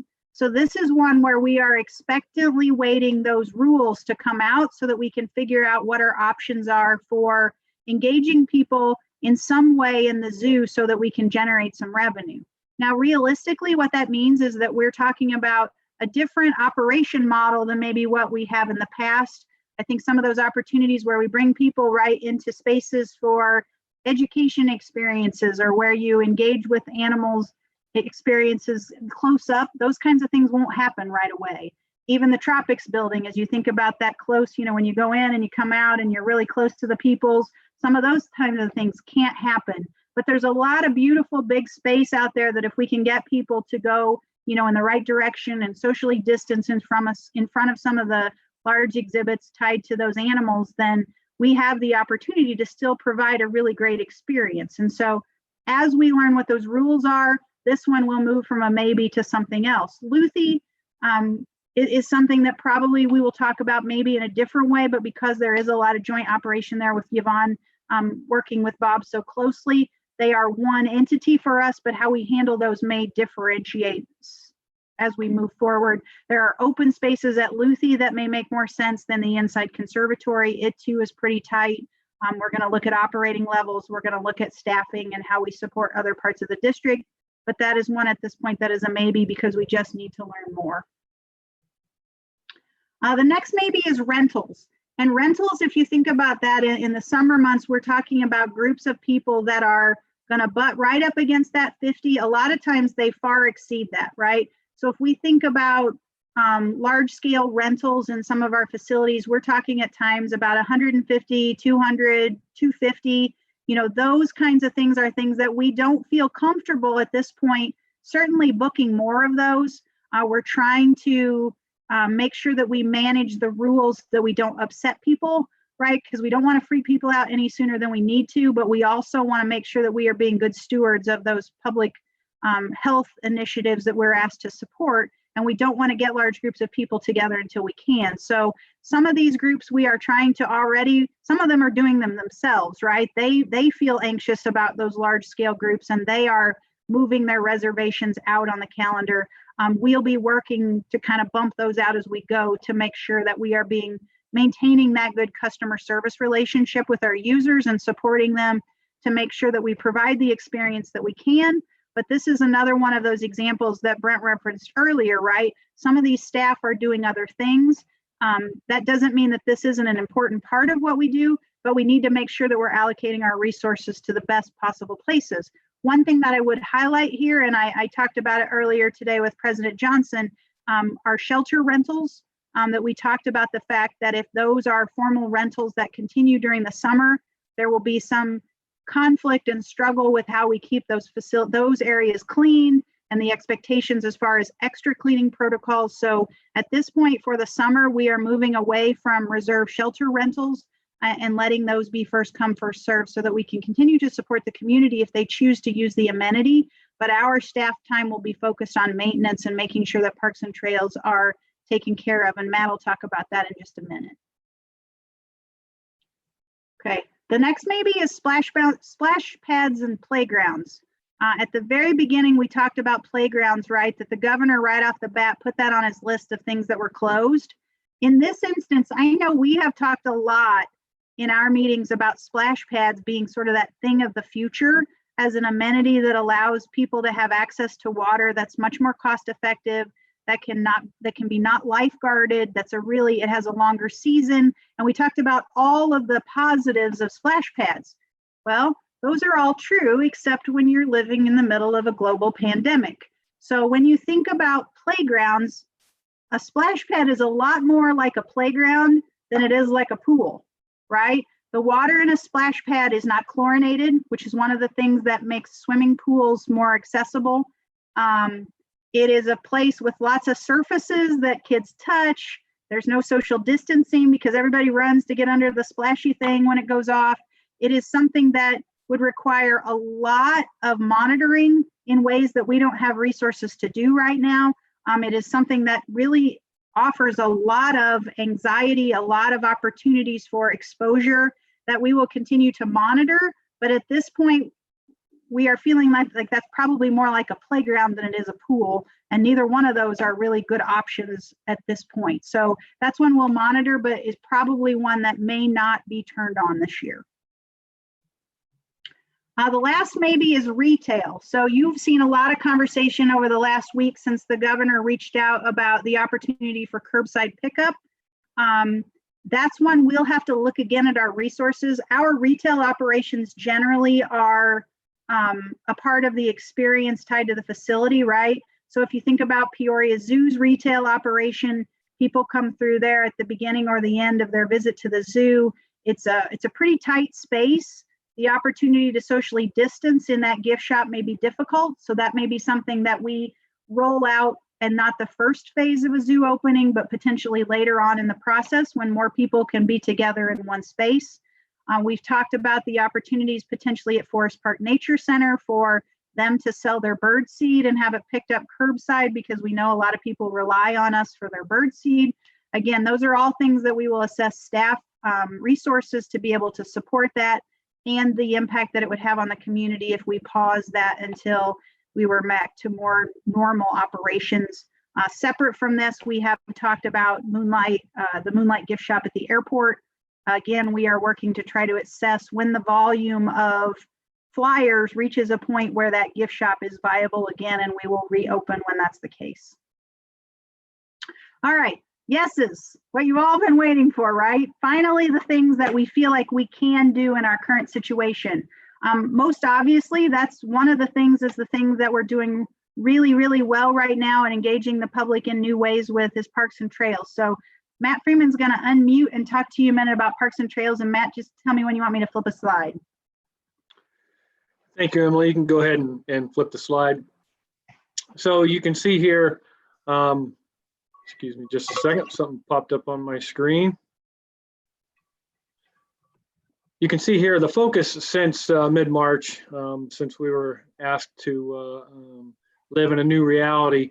Our teams have been focused on the essential services. So first and foremost, trash and litter service, facility inspections to maintain safety and property protection, mowing maintenance, of course, with the recent rains and warm temperatures, it's really starting to go. String trimming, which is a detail that is very time intensive. Our park managers take a lot of great pride in presenting crisp and clean parks, but because of the time sensitive nature of this, the time that it takes, you'll see that being done less frequently. So we do ask for the board and our general public and our park users a little bit of grace here. This is one area where you'll see a difference in our parks and how they present to you today and over the next few months as we deal with a new financial and working reality, as well as recreational fields, as we talked about earlier, with no recreational activities happening, formal recreation such as baseball, soccer, etc. We will just maintain those recreational fields to minimal levels to maintain the capital asset and keep those ready to go. So when we're able to flip that switch back on, we're ready to go. Emily, you can flip to the next slide, please. You'll see seasonal park roads in our parks that have them have remained closed. That allows us to control expenses as well as exposures. It also allows for walkers, joggers, and hikers a little more room to spread out and not have to watch out for vehicular traffic when they're using our parks. Other things that are closed, seasonal restrooms, water fountains, playgrounds, tennis courts and pickleball courts, basketball courts, and sand volleyball, some of those recreational activities that bring groups together that unfortunately right now we just can't take part in. Next slide, please. Another thing, and this is hard for us, is our park managers and their teams take such a great pride in the beautification and vibrancy of our community. But in order to control expenses and labor time, we've had to modify our plan for annual flowers. So you can see here some of our highlighted areas where we'll still offer a modified version of our plantings, Columbia Park, Bradley Park, Grandview Drive, Detweiler Park, Lakeview Park, and on our golf courses. With the modifications to that plan, we will have some unused plant materials, and we're working on ways to get those sold to the public, get them in good hands so that they don't go to waste, and continue to make our community vibrant and beautiful and just different places other than our parks. Emily, you can go ahead and flip slides. Okay. Any questions for Matt before we move on to golf? Now, I would just like to say, in whether it's Emily, Brent, Shalise, Carrie have alluded to it in this presentation, to be part of the teamwork that's happened over the last 6 weeks, to see folks who work in programming or supervisory roles who have come out to offer their talents and time in our parks or golf courses has just been incredible to experience. We love and we miss our part-time staff who have worked with us, many of them for many, many years. We miss them, but to see the teamwork of the full-time staffers working together right now is a pretty incredible experience, and I'm thankful for it. Well, I certainly want to thank, oh, sorry, Robert. Yeah, Go I ahead. have a question on the, when you said modified plantings, could you describe that for me, what you mean by modified? Those parks, and especially at the So when it comes, so most of our park spaces have many perennial flowers and plants, and you'll see those continue to be maintained at high levels, Mr. Johnson. So these will be modified versions of an annual floral planting that we had planned on under a normal budget cycle, where we had the part-time payroll hours allocated that you passed for us last year, as well as the expense lines. And Carrie mentioned our expenses, whether they're related to labor or they're related to maintenance supplies. So annual flowers take a lot of daily care, whether it's weeding, watering, fertilization, and just a lot of care. So we've modified our plans to be a little bit less than what we normally present in some of these spaces, but we understand, especially these focal points listed on this slide, how much they mean to the community and our park users. So we're still going to offer those this year. Okay, because perception is everything with our parks. I just want to kind of get an idea of what modified version meant. Okay. Sure, no, for sure. And our landscaped areas that do exist, that do have perennial plants, we will take great pride, as we always do, our park managers and their team, at keeping clean and crisp landscaped areas. They just may not have the pops of color that you're used to seeing in normal circumstances. Okay, all right. Great question, thank you. I do want to take this opportunity before we move on to golf to thank Matt and JD and all of their park managers for being open to doing this a different way. I know that this is an absolute challenge, but they have risen to the occasion and they have welcomed new people onto their teams. I know that those seasonal folks are family to them, and we look forward to when we can think about that model again. But certainly I appreciate their willingness to welcome people who don't traditionally work in parks to their teams. I know there's been some fun things that have happened. They had a cookout today at Donovan Park. And so I just want to thank them for being willing to think about this in a different way, because this has truly been a team effort to try to figure out how to do this with what we've got. And it's pretty amazing that they've been able to manage this in the way that they have and are doing just an outstanding job. So thank you, Matt and JD. I hope you're out there to hear that too. Okay. I'm gonna let Brent talk about golf, and I know he's got Greg down there too, so let me know when you want me to flip. You got it. So I guess just on a side note, before I delve into golf, I do want to say one thing real quickly. It has been very obviously disappointing and frustrating for us not to be able to do so many of the things that we love to bring to the community. But on the flip side of that, I know the community is valuing the park district right now and what we are bringing through those green spaces, those parks and those trails in a way that they have never valued us before. We're all getting numerous emails and letters and phone calls and having conversations with people that, you know, those are the spaces right now that they can get to, feel safe, be outdoors, get outside of their home, get away from it all. And I just think Matt and his crew and the recreation folks that have jumped in, they really are providing a tremendous service to the community. Agreed. With that said, super happy to be able to bring golf back online on Friday. Started taking tee times at 8 o'clock this morning. From what I hear from Greg, all 4 courses, with that fourth course being the Kellogg Executive 9, have most of their tee times, if not all of their tee times, filled for Friday, Saturday, and Sunday. So that's fantastic. We'll let you know about a few of the modifications that will be taking place in golf. All the tee times must be taken online or over the phone. Right now, we're working with Golf Now to try to get our online portal up and operating. Sometimes that's the challenge of having 3 courses. Only 2 golfers are allowed to go out at a time. Tee times will be every 15 minutes instead of the traditional 8 minutes. No carts will be allowed unless a person needs the cart to be able to play the round of golf.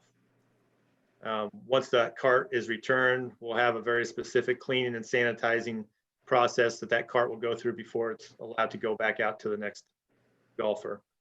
There will be no clubhouses, no food and beverage carts, no water coolers on the course, no bunker rakes.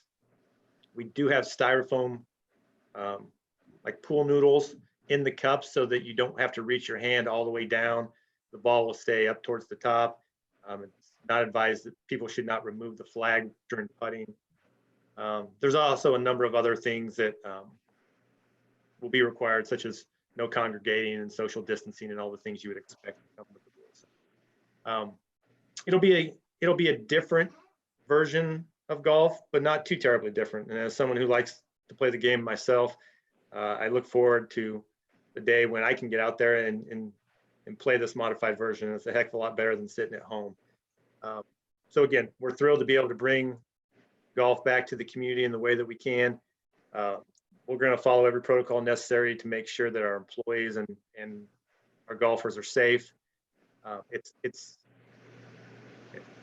We also have to balance it with being realistic, though, about what this means.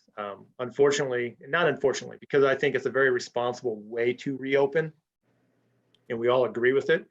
However, when you're limited in how many people you can send out, 8 people an hour, and you're not going to have the same type of cart revenue generation, you're not going to have the food and beverage or the retail that's taking place at the courses, it does financially take its toll. However, we still feel pretty good with that, even with that said, because of the fact that it's going to get people out into large open spaces that they're going to be able to enjoy and enjoy the game that they love. So if there's any questions, we'd be happy to answer them. If I can't, I'm sure that Greg certainly can. Is the Golf Learning Center going to be open? No, unfortunately, the Golf Learning Center will not be open per the governor's directive. Okay. So I can't buy any clothes then, huh? Not yet. Okay. I guess I'm not supposed to play. All right. I'm done. I don't have any questions. So this is another example. We've highlighted it several times, right? Where we have pulled so many different people from different spots in order to make this happen. Greg and his pros, along with the IT team, as you saw today on your email, were up until 2:30 last night, trying to get the phone lines all situated and ready to go. And Greg and his pros and the IT team were back at it before 8 a.m. this morning, ready to roll. They worked all day. It's going to be an adventure, right? But it's an adventure that we're all in together. Some of the people, most of the people that you see in the squares here with you tonight, as well as people who are on Facebook, we're going to man the starter shed on Friday and Saturday and Sunday, and we're going to support Greg and his team so that we can all make sure that we are putting our best foot forward and that we're welcoming people back to golf. So we're excited to do that. Brent's right, it's going to be weird, right? And I know people have lots of questions about how it's going to work. And our commitment is to do the best we can to make it as fun as possible. And at the end of the day, you're playing golf again, right? And that's what people need to remember, that we're glad to be back on the course and we look forward to that experience. And hopefully we work through this process. This is one of those reasons, right, where we phase a reopening so that if we can be responsible generally, then we can hopefully lift some of these restrictions and get back to foursomes and beverage carts and all the things that we like about golf. Okay. The next yes is capital projects. So Carrie explained how we use bond issue to pay part of wages. I've asked Becky to talk just a little bit about our bonded projects in 2020 so that you can see the examples of that and how it's going to work in practice. Okay, you can go ahead and go to the next slide. Again? Oh, no, I'm sorry. No, you lied. You were just ready. Okay. Oh, yes. The governor's deemed construction essential, so we were able to proceed with capital projects.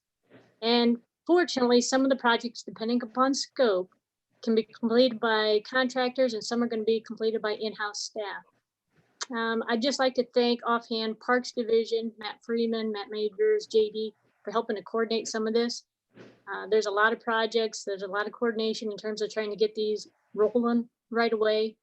So I'd just like to thank those guys up front. If you want to go ahead and flip to the next slide. This slide shows some of the projects that are in progress or nearly complete. Some of them are some that we've been waiting on for quite a while. The Tree One Steps, that's nearly done. The Kellogg water line installation, that was a really good one to get completed. We got quite a few going on at the Riverplex right now. The bike trails open back up again by Chanute. That was really important for a lot of people. If you look on some of the projects on the right-hand side of the slide, there's asterisks, and those are indicating the projects that our in-house staff are working on. So they did some work at the Riverplex with sidewalks and the drainage there. They completed the Proctor shelter roof replacement. They're getting ready to start on the Wakanda bathhouse and well house roof replacements. And they are working on the Golf Learning Center bridge decking right now. So they've got quite a few already geared up and moving along. I'm gonna go ahead and flip to the next one. This slide shows the projects that are currently out for bid or getting ready to start. So to keep an eye out, we'll have the Franciscan asphalt replacement, which will be really good for the people that walk over there at FRC. There'll be a bike trail asphalt replacement out by Route 6 in Atlantic. And a big project that'll be done in-house will be the Japanese Bridge handrail replacement in Bradley Park. That one will be a nice job to get done. We also have several projects up on Grandview Drive. One's down by the pavilion and the others are actually up on the drive themselves. And those will be done by in-house staff. I'm gonna go ahead and flip. Then the last one, this slide just gives you an idea of some of the projects that are in design. So they'll be a little bit out, but just give you a heads up. We're working on the Forest Park Nature Center exhibits. That one was the grant that we received. There'll be a lot of curb and gutter work in Bradley Park. We'll have to replace the Donovan Storage Building as the Kim Group continues to do their development in the IDOT facility. Pickleball courts, we're currently designing those, so hopefully we'll get those put out for bid. Safety Town, that's a heavily used element, so that'll be nice to get that asphalt replaced. And then a larger project will be the Summer Farm garage roof replacement, and that one will be done by in-house staff. So that's pretty much kind of where the Park District stands in terms of capital projects. If you guys have any questions, I'd be glad to try and help answer those.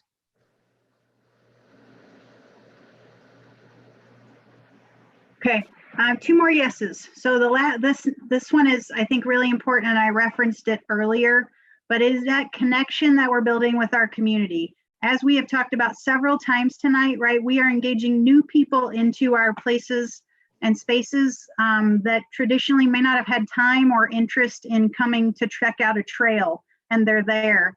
We had a lovely interview last week as part of Earth Week with Lauren Melendez from WEK, and she talked about the fact that she had never been to Forest Park Nature Center and how she had been there the weekend before and absolutely loved it.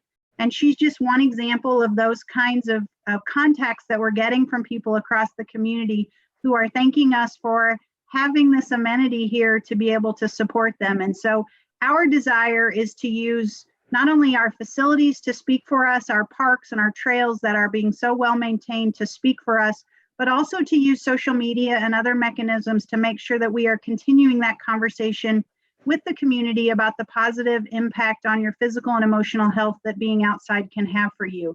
So we will continue to do that. As I referenced earlier, though, one additional priority under this connection with our community is to work with our staff to figure out what social equity programming can look like in 2020. And we have a very strong commitment to making sure that we are supporting the kids and families of our community.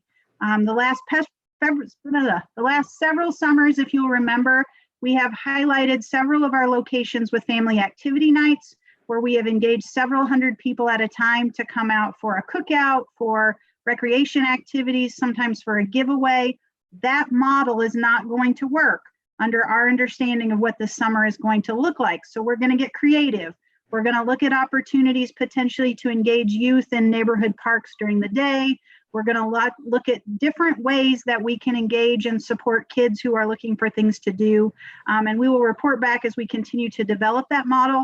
But I wanted to be very clear with all of you that it is a priority for us to work with staffers like Carl Cannon and others to make sure that we are supporting our kids in a new, innovative way in this new normal. The last one is just to really reference, and I think you've probably heard it tonight, just kind of the way we are, we talk about the teamwork and the way we are interacting during this difficult time to keep the Park District moving forward. But the thing that is the last yes for us tonight is that really that connection that we have not only with staff, but also with all of you as board members. And I hope that you are engaging daily in our daily communications and you see those opportunities where we are sharing what is happening. I encourage you to participate. We ask people to share gratitude and then we share those in future daily communications, and you should all feel just as welcome as staff do to participate and get to know our staff in different and new ways. But we are spending a lot of time in a very difficult time focused on gratitude. And certainly one of the things that we are most grateful for is the support of all of you as we continue to do this work in our community in new and different ways. So I want to certainly thank you for your support, for your ongoing effort and advocacy, not only in our community, but with legislators and others. Certainly you are wonderful ambassadors for the Park District, and we are so appreciative of you and the time that you give and the work that you put forth to help us keep moving during this time and always. So with that, I'll be glad to answer any questions that you might have. Oh, this part you already heard twice. Crap. Okay, questions and answers. This is Joyce. I think I missed tennis courts. What category are they in for the outdoor? So tennis courts are in Parks and Trails, and right now they are closed under the directive of the Illinois State Police. Like I said, I don't want the police to come after me. As soon as that is lifted and has been referenced by the state government, we will unlock those courts and get them back open. I know that we saw some guidance earlier this week about safe usage and recommendations for how to play safely. That's fine. But until the state police tell me they're not going to come get us, we're not unlocking the court. So we are continuing to try to get more guidance on that issue. And as soon as that is lifted and that order is lifted, we'll be glad to operate those courts again. Maybe a follow-up. I know Mayor Artis at the the health department's update a couple of Right. days ago talked about that there's perhaps a regional push to have a regional plan and have will we be participating in that, or are other public entities going to be participating in that if it gets formalized? So my understanding is that there was a newspaper article earlier today that outlined a request that highlighted what phased reopening could look like in central Illinois in the Tri-County area. I can tell you that we were not asked for our opinion. There were certainly opinions included in that phased reopening tied to some of the elements that we've talked about here tonight. We may be at odds with some of the things that they are suggesting, but we feel pretty strongly about our expertise in those areas. We feel pretty strongly about the resources that we use to guide our decision making. We would love to, and certainly we have had a lot of conversations with Monica Hendrickson. We've had conversations with the mayor, but we were not a part of that plan. And we would be glad to certainly talk to anybody who was willing and interested in having conversations with us, because certainly we've talked a lot. We got a lot of opinions, right? And they're based in some really strong expertise. And yeah, no, we were not a part of that plan. And Joyce, just to add to that, I can't tell you I've spoken with everyone, but I have heard from a couple other park districts that were not consulted either, in which their cities are being included in it. So unfortunately, there were some park district elements that they didn't talk to park districts about.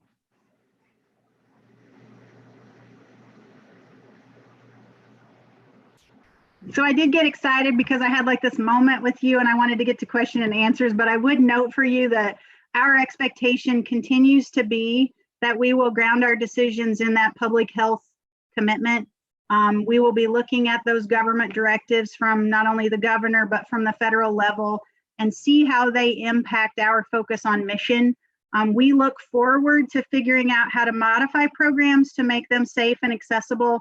And we look forward to continued conversation with all of you about potential capital changes to some of our locations to make them more, I don't know how else to say it, but sort of, in this kind of crisis proof, right? If we can look at ways to modify how we operate and to change some of our spaces, we've had those conversations in theory before this, that would allow us to address effectiveness and efficiency issues so that we can be more agile with our workforce and support our users. Those are all things that we look forward to as part of future conversations over the next several months.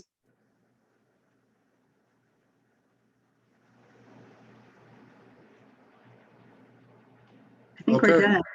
Great job, Emily, and the staff. You guys have really brought a great presentation. Now, with talking to the board, do anybody have any other questions before we move on that was discussed tonight? Anybody have any other questions? Okay, all right. Okay, moving on to 7B, review of proposed policy, rules, and regulations revision, Part 2, Section 2.3, health and dental insurance plans for retirees. Yes, you have in front of you a policy manual change that board is requesting. Recall that any changes to policy manual require a read through before it actually is voted on to take effect. This request is to change the language under the health and dental insurance plans for retirees. This mirrors with the language that AFSCME contract had just passed. It is relative to what we refer to as our other post-employment benefit, which is the health insurance premium subsidy for employees when they retire. This change would outline that employees that begin working for the district May 1st, 2020 or after, when they retire from the park district, they would be eligible to participate in the Peoria Park District's group health plan and the group dental plan as provided in the plan document, but they would be responsible to pay the premium, the full premium amount of that selected plan. Happy to answer any questions. Any questions? Okay, it's just a review right now. We vote on the next meeting. That's correct, sir. All right, The vote. okay. 7C, I guess we need the approval of the easement of the Greaves parcel. Is that Becky? Yes. Anything you want to add to this or bring? Before Yeah. we vote? Sure. A little bit of context. The Greaves parcel is a 14-acre parcel of conservation land donated to the Park District by the Nature Conservancy in 2004. It's located on Poplet Hollow Road near Green Valley Camp. Recently, 2 neighbors are requesting that their access to the property be formalized by easement. And since this situation precedes the Park District's involvement with the land and seeks to codify long-standing practice of 50 or so years, staff are amenable to the easement in this situation. So staff recommends executing the attached permanent easement for access across the Greaves parcel. And as you can see, it has the little stub road that shoots in, and their garages are actually off of that road. So initially that road was built, we believe, so then the rest of the Greaves parcel would be developed, but it never was, and it ultimately ended up in our hands. So this would just secure access for them to get into their garages. Is there a motion? I do have a question first. Okay, question. Though these white areas at the end of the stub road outline, yeah, are those structures or? I believe they are movable, whatever they are. They're not permanent. Because they're required to move anything. I think we can give them 24 hours notice and they have to have stuff moved in order for us to have access. So I'm not sure if it's like a motorhome or something like that. Kind of car. Okay, thank you. I will so move. Second. Second. Okay, motion second. Anybody opposed? I mean, I'm gonna do, a roll call vote. okay. Trust, My bad, yeah, that's right. I keep forgetting. Roll call vote, yes, thanks. Carly. Trustee Cassidy, Aye. Trustee Harrod, Aye. Trustee Petty, Trustee Snowden, Aye. Trustee Williams, Aye. Vice President Ryan, Aye. President Johnson. Yes. Motion carries. Oh, shoot. Okay, 7D. Okay, so I didn't clear hear to the bottom. The bottom Yes, doesn't go to the top, sorry. I Just have go it here, I with can there. see it. Yes, I have it. I didn't hear Jackie Petty. Did she say yay or nay or on the last motion? I think she's having troubles unmuting, but she's shaking her head. Emily, can you unmute her? Yeah. I can. Jackie, you're unmuted. Do you vote aye? I said aye. Okay, thank you. I hear you now, Jackie. Okay. Okay, on 7D, we have approval of the change to Melrose Pyrotechnics Incorporated 2020 fireworks contract. Yes, so back in February, the board approved for our annual 3rd of July fireworks contract with Melrose Pyrotechnics. As outlined earlier in tonight's presentation, given the COVID-19 closures, it is very unlikely that we would be able to have a successful 3rd of July fireworks show this year. Nicole from our purchasing division worked really hard to reach out to Melrose Pyrotechnics and find out what we could do relative to cancellation of the fireworks show. The contract was worded such that upon cancellation, we would be required to pay their out-of-pocket expenses. They quoted to us $7,980 in out-of-pocket towards staff time, securing insurance, and in order for supplies that they had put in. They have later been able to negotiate with their suppliers for some changes in their contracted supplies coming in, and had reached out to us, and Nicole had negotiated with them the opportunity to change our contract that we signed in February to amend it and allow us to pay $7,000 of the $14,000 contract by July of 2020, but move that as a prepayment towards 2021 rather than having a 2020 fireworks show. So staff is recommending that we prepay the 7,000 as an amendment to the agreement for a 2021 contract and cancel the July 3rd, 2020. Any questions on that? Now, will that be the same 14,000 next year? Yeah, so the 14,000, depending on what we want to do, we asked a couple things. One, we asked, they are available for 3rd of July, 2021. Obviously, that was a question that we asked. They are also flexible if we wanted to change the date. The 14,000, yes, they could do a show for us for 14,000, but we are not locked in specifically at the 14,000. They would allow us to change the scale and size of that fireworks show if we chose. Okay, all right. Any questions?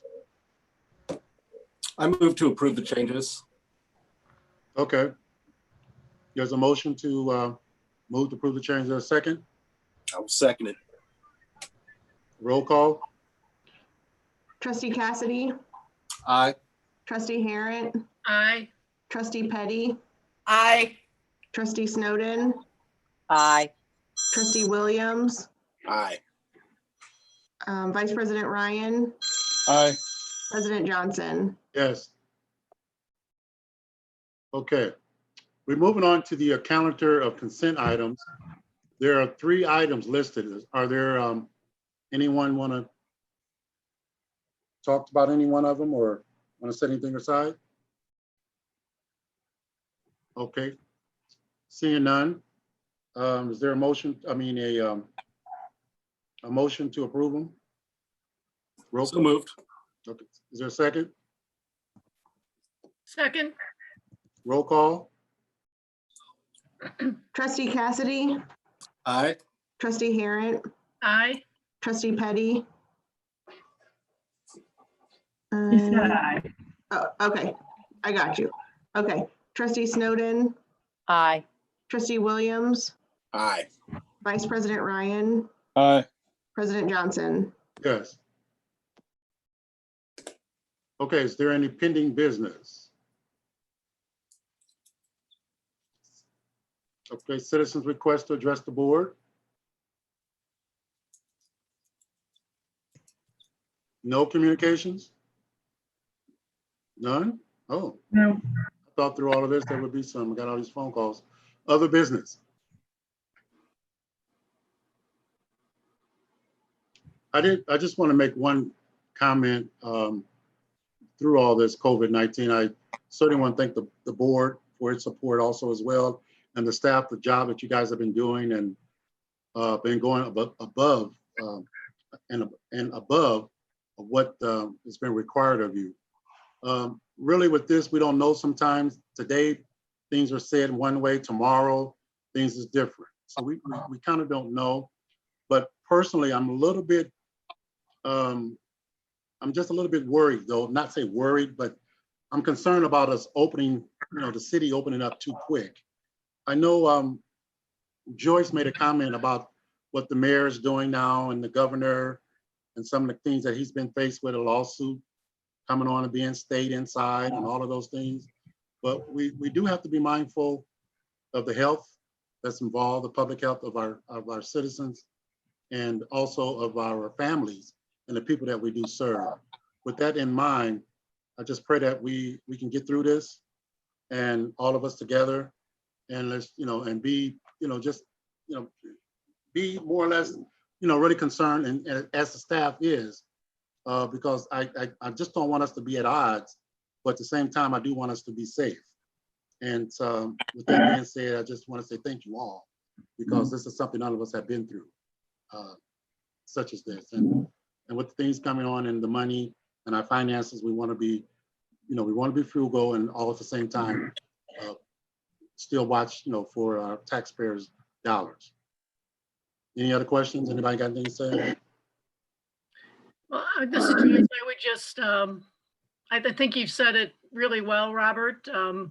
I just sincerely thank all of the staff. That's really, you can tell just by the conversations, the written word, the extent of the deep thought and consideration that's gone into all of this, and your focus really on the community and serving people. So, and doing it in a really safe way. So thank you. Thank you. Anyone else? Is there a move for adjournment? So moved. Second. I guess we'll have to do a roll call vote on that. I'm sorry, who seconded that? I couldn't hear it. Joyce. Okay, thank you. All right. Thank you all. Have a good night. Thanks. Thank you all. All right. Bye-bye.